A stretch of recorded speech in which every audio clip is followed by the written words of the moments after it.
we'll do Chris Holbert. Chris is another freshman representative from District 44, which is Douglas County. He's on the Economic and Business Development Committee as well as the Education Committee. Chris, what's your perspective on the first half of this year's General Assembly, and tell us about some of your bills, what's happening in them? Thank you, Chairman Williams. It's great to be here.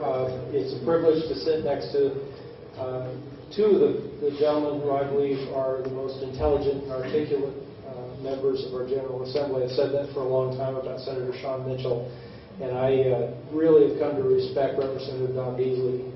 I think these two guys probably are Mensa level, and I learn a lot from them. And they have the unique ability to take a high level of intellect and articulate it with remarkable skill. I have wanted to be part of the General Assembly in the State House, specifically for about 10 years. And I come from a very safe district. I had a tough three-way primary, won by 277 votes in August, and then didn't do anything up until November and won by, squeaked by with almost 76% of the vote. So we come from the promised land. Senator Harvey and I, and Ted here is my best friend, so I'm privileged to have him to my left. But out there in Douglas County, we don't have any elected Democrats. We don't have any elected Democrats on our school board. We don't have it in our county government. We don't have any in our legislative delegation. And when they work really hard in Douglas County, they can get about 25% of the vote. So I get to pretty much do what I want to do, and that is keep the promises that I made when I ran. And the first bill that I said that I would sponsor or introduce would be proof of citizenship to register to vote. That was the first bill that we introduced. Senate Bill 18 met a very prompt death in the Senate Hill Committee, State Veterans Affairs, or Military Veterans Affairs, 3-2. And that was fairly well expected. I had the opportunity to learn about proof of citizenship to register to vote during a special session back in 2006 when I got to hear then Communist Senator Ken Gordon from Denver debate this with Senator Shawn Mitchell. And Shawn did a great job of saying, you know, there's no, we need this so that we can have the opportunity to ask. And Gordon's response was, there's no evidence to show that anyone who is illegal has ever registered, let alone to vote. And Shawn articulately came back and said, yes, there's no evidence because effectively we're not allowed to ask. I point this out to you that all of us who are elected in your General Assembly were required to live in our respective districts for at least a year. We have to be 25 years old, and for those of us who ran with a major party, and all four of us did, we had to be registered with that party. We also signed documents along the way that testify that we were citizens and eligible to run. But none of us, or at least me, I've never had to document that I'm a U.S. citizen. So that's how far this proof of citizenship question goes. And don't confuse this with birth certificates. There's only one office in this land where natural birth is required. And none of us are. We could be naturalized citizens. We don't need birthright citizenship to run for the state legislature. So birth certificates, let's not cloud this. But there is no documentation required for citizenship. We require three things. Age, you've got to be 18 to register to vote. And we would challenge a young person coming through the door, are you 18? Prove that. Second, you have to prove your residence. Where do you live? Do you live in House District 44 so that you're eligible to run for 44? Were you registered with the Republican Party in the proper time? And I can answer all those things, and I can document for you. If you want to challenge my citizenship, I can show you my birth certificate. I was born in Omaha, Nebraska in 1961. But at no time has anyone challenged me. Do I have to show that? So not only is it the people who are registered to vote and dictate the outcome of the elections in Colorado, but do we know that everyone who has served in the General Assembly is actually a citizen? No, we don't. And I think that it's time that we shore that up and make sure that we know who is registered. Senate Bill died a quick death, and that allowed us also to collect a laundry list of complaints about proof of citizenship The unreasonable documentation requirements of forcing people, requiring people to produce the government-issued documentation in order to register to vote in the elections that dictate who runs our government. That seems somewhat ridiculous to me.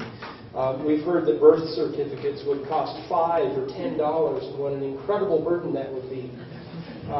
So Secretary Gessler and I worked together. We introduced House Bill 1252, which is an administration ability for the Secretary to manage that database. If the documentation requirements are so extreme at the time you register, then let's allow the Secretary of State to manage that database and bump the registration database up against other government-managed databases like driver's licenses or corrections or jury duty. Isn't it odd that we might allow people to be dismissed from jury duty because they say, well, I can't be on the jury because I'm not a citizen? Well, how do they get called for jury duty? They're registered to vote. So I think that the opposition has started to realize that now we have a very non-threatening way of addressing this issue, and I'm proud to say that House Bill 1252 made it through the House version of State, Veterans, and Military Affairs on a party line vote. It's off to the Appropriations Committee. It requires about $40,000 out of Scott Gessler's cash fund, which he wants to spend on this. So I think the Appropriations Committee will have a favorable view of that, and we'll get it through the House, and we'll drop that hot potato in the lap of the Senate Democrats, and I can't wait to do that. Another bill I want to tell you about is my gun bill. This is called constitutional carry or permit optional. Alaska and Arizona have already gone permit optional. A law-abiding citizen can carry a concealed handgun for any purpose other than the commission of a crime. Vermont does not have a permit system. They allow all law-abiding citizens to carry a weapon for any purpose other than the commission of a crime. This has been a great dialogue on freedom and liberty because it's not really about guns. It's about you are a sovereign citizen in a sovereign state that participates in a union with a sovereign nation. Government doesn't keep you safe.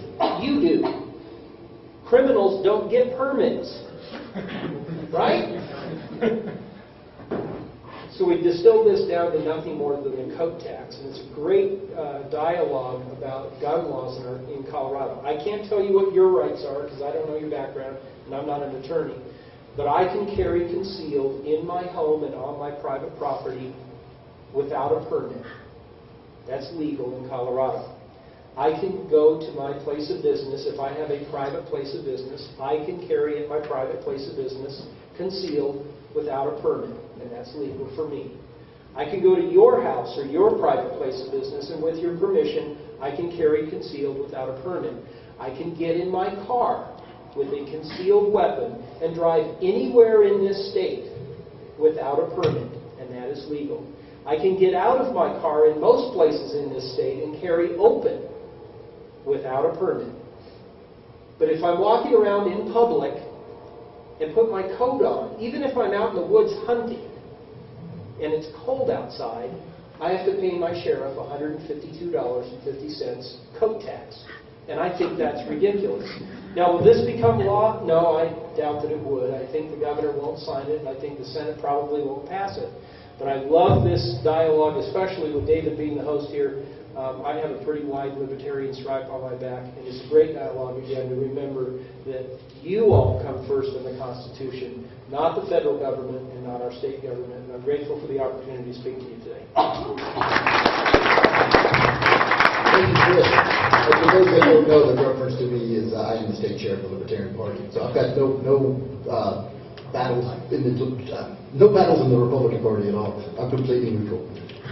And I will point out, Chris, that the two bills you mentioned, if the Democrats were so concerned about the $5 fee to exercise their constitutional right to vote, they certainly don't seem to be concerned about the $152 fee to exercise your constitutional right to carry. So I seem to be a big inconsistency there. Do I know? Next, we'll hear from Senator Harvey, who is not a freshman. I'm not quite sure if that makes him a senior, but he has got experience in the legislature. He's a state senator from District 30 from Douglas County. He He's on the Agricultural and Natural Resources and Energy Committee, the Appropriations Committee, and the Business, Labor, and Technology Committee. Senator Harvey, how are things going over there this year? I'm in the minority, so it sucks. But I'm not the senior senator at this table. Senator Mitchell has been by 12 months, I think. That truly is a synopsis of the entire session. We're in the minority, and it sucks. It's interesting, though, to watch the Democrats. We have a $1 to $1.5 billion shortfall in our state budget. We have one constitutional requirement, the legislature does, and that is to pass a balanced budget. And Governor Hickenlooper presented his budget, which was a fairly adult, fiscally responsible budget that cut across the board and made the tough decisions that had to be made, and cut $400 million from the K through 12 funding. And you would have thought you would have seen the Democrats' heads explode. Within a week, you saw Senator Heath introduce a tax increase to put on the ballot to increase taxes by $1.3 billion over 3 years so that he could make sure that his little pet projects got funded. That's the difference right now with what's going on down in the legislature. We have a serious problem with the way we fund government and the way we prioritize government.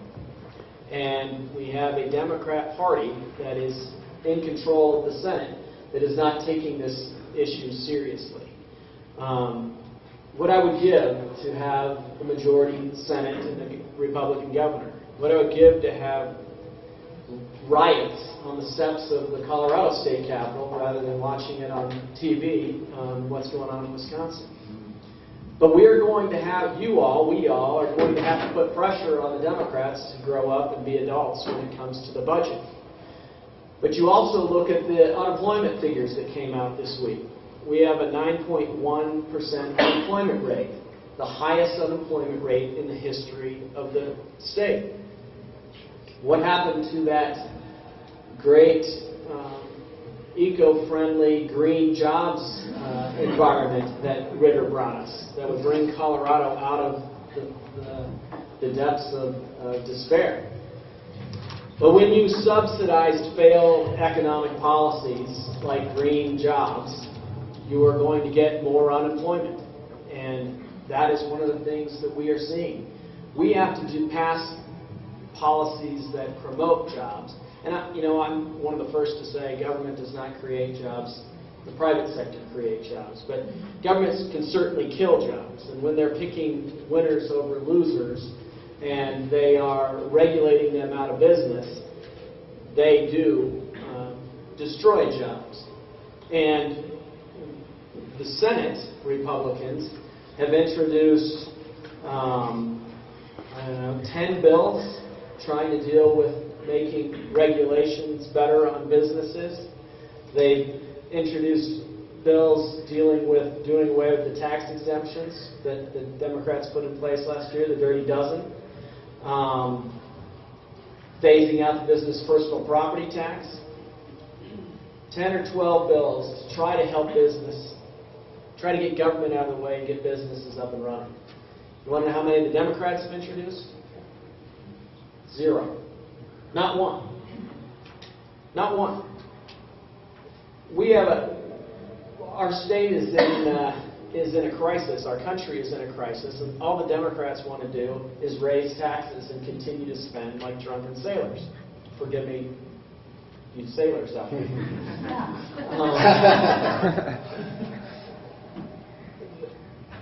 What will be interesting is to see how Governor Hickenlooper is able to lead.